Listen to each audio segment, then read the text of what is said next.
Set in New York, the story focuses on Levon Cade, a middle-aged man who works as a construction foreman. He leads a team of construction workers to build a large building and is respected by all his subordinates because of his wise, friendly nature and his constant concern for their well-being, including their salaries. Today's gonna be hard. Let's all go home with the same amount of fingers that we came with. Have a good day. Let's get it. After finishing the briefing with the workers, Levon goes to the vendor's office, the party funding the project. The owner is Joe Garcia, the boss who finances the construction. He doesn't run the business alone. Joe is assisted by his wife and daughter, Jenny. Because of that, this business can be considered a family enterprise that he has built through years of hard work. That's insane. What is it? Is that for your wedding or something? Or, I mean, you just finished one semester. Right, it's a big milestone. At that moment, two debt collectors arrived looking for one of the workers. They immediately started beating him in public. Seeing this, Levon didn't stand by. He quickly stepped in to help.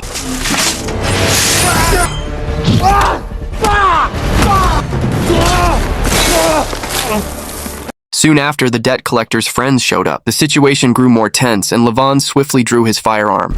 Get up. Don't come back. No one really knows who Levon was in the past, but his face showed no sign of fear. His calm demeanor instead made the debt collectors decide to back off and leave the scene. Okay? We need to get back to work. After finishing work, Levon went to his father-in-law's house to visit his young daughter. In the past, Levon had been married, but his wife had passed away. Since then, his daughter Mary had lived with her grandfather, and Levon regularly came to check on her condition. I'm super hungry. I didn't eat. I was waiting for you. Okay. Let's go. Long story short, we leave Levon for a moment and shift to Jenny, the daughter of Joe Garcia. At that time, Jenny was having fun with her college friends at a nightclub. Unbeknownst to them, they were being watched by a group of criminals who worked in an organized and highly cautious manner. Jenny became their target to be sold into a human trafficking network. That very night, she was kidnapped.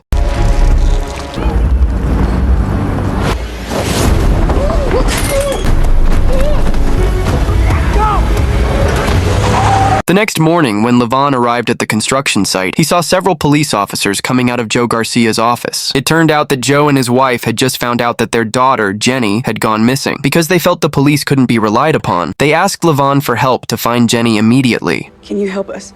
Help us find Jen. Joe didn't randomly choose to ask Levon for help. It turned out that Levon was a former paratrooper special forces soldier who had retired 5 years ago. Not just an ordinary soldier, Levon was known as one of the best and was often deployed to war zones. Because of that, Joe was willing to offer all his savings as long as Levon agreed to search for his daughter, Jenny. I'm sorry. Not who I am anymore. At first, Levon refused Joe's request. He then went to a forest to meet his old friend and fellow former soldier, Gunny Lefferty, who now chose to live in solitude. To Gunny, Levon told everything, from Jenny's disappearance to Joe's plea. Levon's reason for refusing wasn't because he didn't care, but because he was afraid of becoming who he used to be. During his time in the military, Levon was known for being too brutal and never showing mercy to his enemies. That was what eventually made him decide to retire. Jenny, I had her back. You needed my permission for something that you already made your mind up about. After speaking with Gunny, Levon finally changed his mind. He went back to Joe and apologized for turning him down earlier. This time, Levon decided to search for Jenny. Not for money, but because it felt like the right thing to do. He didn't want Joe to pay a single cent. Look at me, brother. I'm gonna bring her home. I promise. Without wasting any time, Levon immediately began investigating the nightclub where Jenny was last seen. His instincts quickly focused on a suspicious-looking bartender. It turned out the bartender was indeed involved in Jenny's abduction the night before.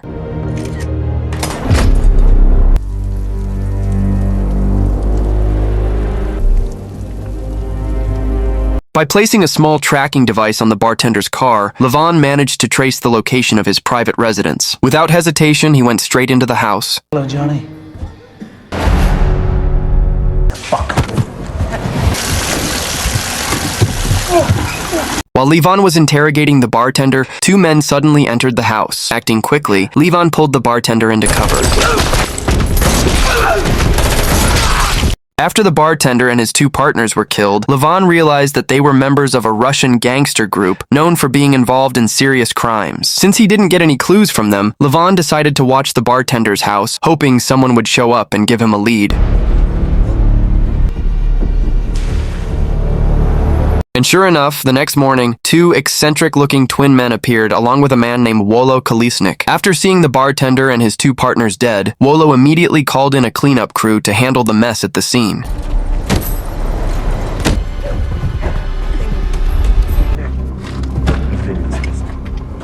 After the twins and Wolo left, Levon secretly followed their car from a distance. This action led him to a luxurious house on the outskirts of the city, which turned out to be Wolo's residence.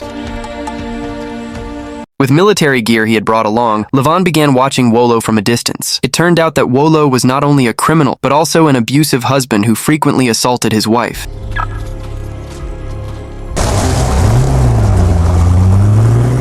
Not long after his wife left, Levon boldly entered the house and confronted Wolo directly, until finally... Now Wolo was tied to a chair by the pool. At first he thought Levon was a henchman sent by a business rival, but once Levon showed him a photo of Jenny, Wolo immediately realized that the man in front of him was no ordinary person, and clearly not someone to be taken lightly. Since he didn't understand the Russian that Wolo was speaking, Levon made his intentions clear. He said he wouldn't stop until he brought Jenny home. If Wolo refused to give information, then he would have to face the consequences. What are you? After drowning Wolo to death, Levon tried to translate the Russian words Wolo had spoken. From there, he discovered one important name, Dimi, someone who might know where Jenny was. Why, Dimi?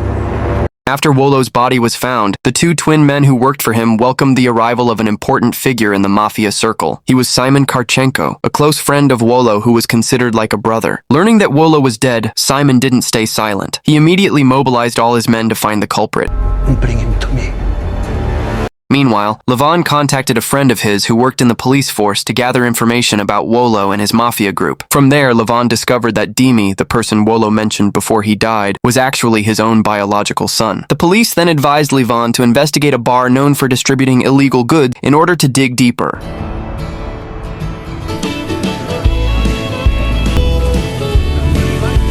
Upon arriving at the bar in question, Levon's presence immediately drew the attention of the security guards. When one of them was sent to approach him, Levon showed a stack of cash, claiming he wanted to buy illegal goods. Hearing that, the guard took him to a private room where the bar owner was. There, Levon met Dutch, the owner of the bar and the distributor of illegal goods in the area. Thinking Levon was a suspicious outsider, Dutch immediately ordered 10 of his men to attack him.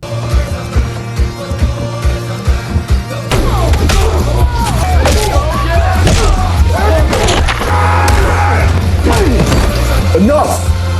After witnessing Levon's extraordinary skills, Dutch began to realize that Levon was no ordinary man. He then showed respect and was willing to talk properly. Levon then stated his intention to buy illegal goods in large quantities, though it was merely a trick to meet someone higher up in the network. And bring 5 stacks. After receiving a special phone for communication, Dutch also gave him a bag of illegal goods as a sample. But since Levon wasn't interested in the goods, he immediately threw it away. For a moment, we leave Levon and turn to Jenny, who was currently being held captive in a secret location. Here we are introduced to the two masterminds behind the human trafficking operation, Artemis and Viper. They were a cruel couple with no mercy. Coincidentally, a businessman wanted to try out new merchandise, so Artemis and Viper placed Jenny inside a black suitcase. Minded me for painting one of my father's houses. Shortly after being taken, the businessman suddenly screamed in pain. Jenny had bitten him until he bled. Because of that, Artemis and Viper immediately took Jenny back to their base. Back to Levon, this time he was contacted by Dutch, who invited him to meet directly with the big boss, the main supplier. In the phone call, Levon was told to wear a proper suit, because the person he was about to meet was someone important with a high position in the network. Wear a suit. I don't have a suit. Although he felt uncomfortable, Levon still wore a proper suit in order to meet the big boss. Upon arrival at the location, he was greeted by several armed guards, further confirming that the person he was about to meet was indeed very influential. Hey, Dutch. You bring the money? May I? You already have my money. Came here in good faith to do business. My name is Dimi. This was Dimi, the person Levon had been searching for all along, the biological son of Wolo. After checking Levon's background and life history, Dimi finally trusted him and agreed to supply goods in large quantities. You are clearly Realizing that Dimi wasn't someone easily touched, and that it would take time and strategy to take him down, Levon decided to search for other clues about Jenny's whereabouts. Armed with a video recording from the bartender's phone, Levon managed to identify one face, Viper. He immediately tracked down Viper and headed to the bar to find him. Upon arriving at the bar, Levon, who had successfully hacked into the communication devices of the operators, realized that he was being hunted. Without wasting time, he quickly hijacked a motorcycle, and a chase was inevitable. Mistake! Go, go, go, go!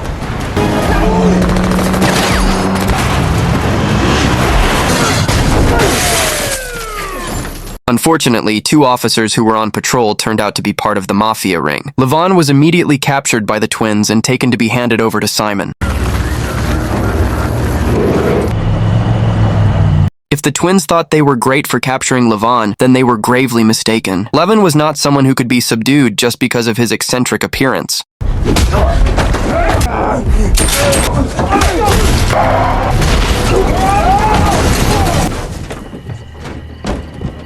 Levon managed to kill the twins. Their bodies were later found by Simon's men. Furious over the incident, Simon then met with his associates, the top figures in the mafia circle, to request help in hiring 2 professional assassins. That will help you find Dimmy. The first place Simon went was Dimmy's nightclub. There, one of the assassins immediately sprayed the location with bullets. Simon was furious with Dimmy because he believed Dimmy was the main reason behind his father's death, and now also the cause of the twins' deaths, whom Simon considered his own sons. He then showed a photo of Levon to Dimmy, while warning him that Levon wouldn't stop until he found what he was looking for, and his main target was Dimmy himself.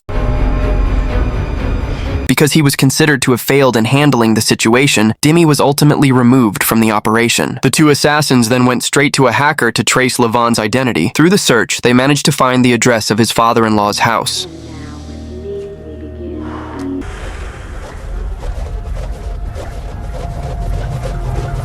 When Levon arrived with his daughter after school, he found his father-in-law's house already engulfed in flames. Fortunately, the father-in-law was rescued, although in a terrible condition. Who are they? Russian mafia? Realizing that his family had now become a target, Levon immediately took his father-in-law and daughter to Gunny's house for safekeeping. At the same time, Levon also asked for help in the form of firearms, a preparation for carrying out his final mission to end all this chaos. Love you. Love you, Daddy. Meanwhile, elsewhere, Jenny was being taken by Artemis and Viper into the woods to be executed. But during the trip, Jenny managed to fight back, causing their car to swerve.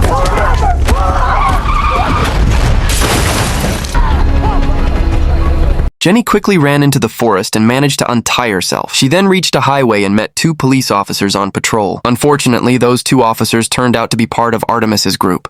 I was kidnapped. It's all right. You know who you are. Miss me? Just as Jenny was about to be executed, Artemis suddenly received a call from a businessman who wanted to meet Jenny again. Upon hearing that, Artemis and Viper canceled their plan and decided to take Jenny to the businessman instead. And alive. Meanwhile, at Dimmy's nightclub, several armed guards were on alert, unaware that Levon had arrived. With unwavering determination, Levon was ready to eliminate anyone who stood in his way.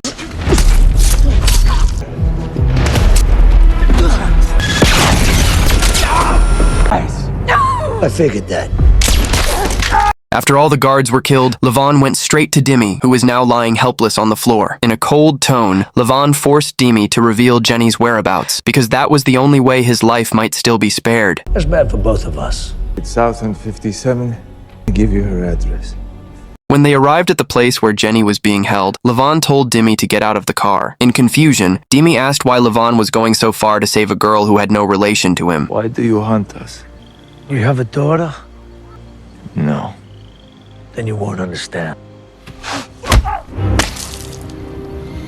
After Dimmy was killed, Dutch and his men finally received news that Levon had slaughtered half of Dimmy's forces. Realizing that he was now the next target, Dutch quickly prepared with his troops and rushed to the location where Jenny was being held, hoping to find Levon first.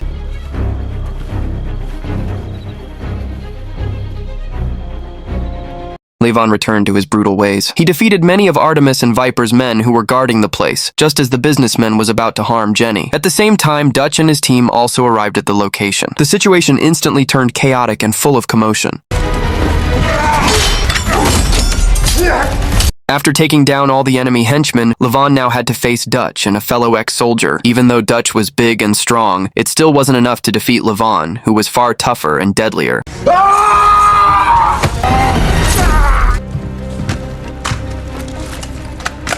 With no one left to stand in his way, Levon headed straight to the room where Jenny was being held. There, the businessman stood arrogantly and confidently, as if he wasn't afraid at all, but he had no idea who he was up against. As Levon was mercilessly beating up Viper, Jenny didn't just stand there. She started fighting back just as brutally, wrapping her legs around Artemis's neck and choking him.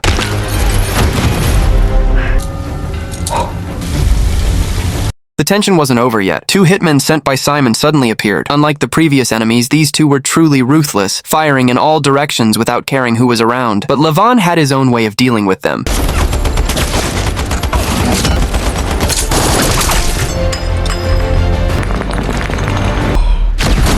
This time, the nightmare was truly over. Levon brought Jenny home safely to her parents. Meanwhile, Simon couldn't accept the fact his family, allies, and entire army had been wiped out completely. But instead of seeking revenge, Simon had to swallow his disappointment. When he asked for help from the Mafia Syndicate leader, his request was denied. The leader knew very well that Levon was no ordinary man. He was a tough figure who wouldn't stop until everything was finished.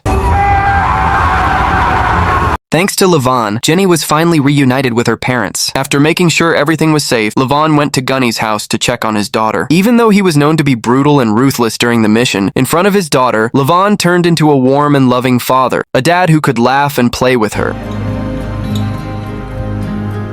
And the movie ends. Thank you for watching until the end. If you like storylines like this, don't forget to like, comment, and subscribe.